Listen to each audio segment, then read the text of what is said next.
Bonjour et bienvenue à tous.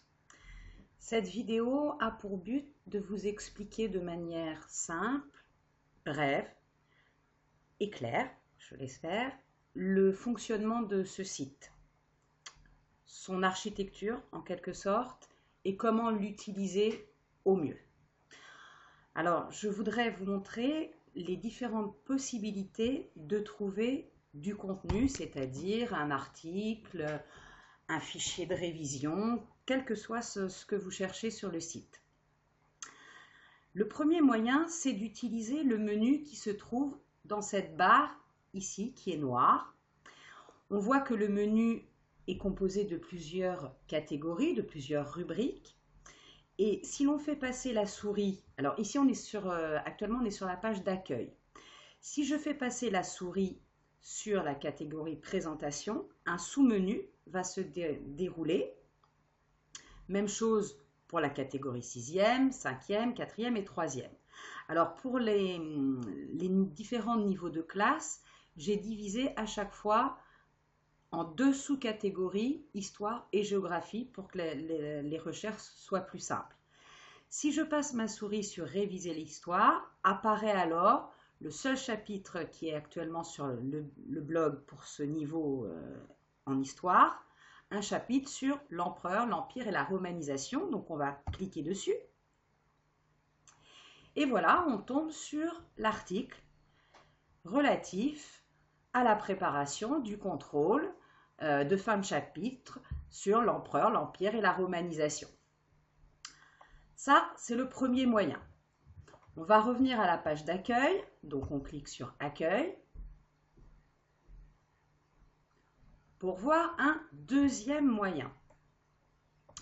Sur la page d'accueil, on a dans la partie gauche, ici, dans cette colonne-là,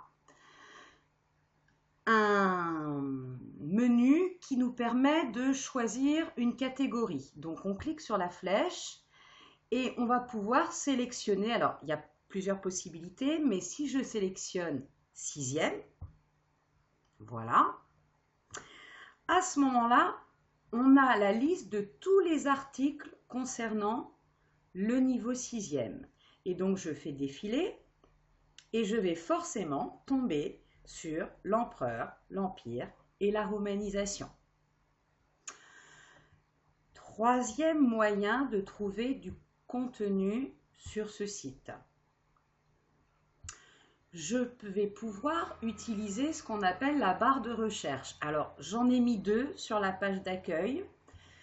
Ici, il y en a une donc tout à fait en haut à droite. Je peux taper alors ou empire ou empereur, peu importe. Donc, je tape empire. Je fais entrer et je retrouve mon fameux fichier. Sauf que là, il faudra cliquer sur lire la suite pour retrouver l'article dont on a déjà vu plusieurs aperçus. Cette barre de recherche, si je reviens à la page d'accueil, je vais la retrouver. C'est la même, c'est-à-dire qu'elle permet d'accéder exactement au même contenu. Dans la partie gauche, dans cette colonne, à la gauche de la page d'accueil. Donc là, je tape empereur, par exemple, ou empire, peu importe. Je fais entrer. Et voilà. Toujours, on retombe sur le contenu que l'on cherchait. Le dernier moyen de retrouver un fichier ou un article sur ce site, c'est d'utiliser les mots-clés. Si on sait qu'on cherche un chapitre qui va nous permettre de réviser ce qu'on a fait sur l'Empire romain en classe, eh bien peut-être, là ça ne marche pas à tous les coups, que dans la liste des mots-clés qu'on retrouve ici dans cette partie gauche de la page d'accueil, eh bien il y aura quelque chose qui s'en approche. Oh, ça tombe bien, on a empereur romain, on clique dessus et on trouve ce que l'on cherche. Sachant que les mots-clés sont limités sur le blog, Donc voilà, c'est un moyen qui ne va pas marcher à tous les coups. Voilà, j'espère que cette vidéo vous permettra de vous y retrouver dans ce site et surtout de trouver ce que vous y cherchez.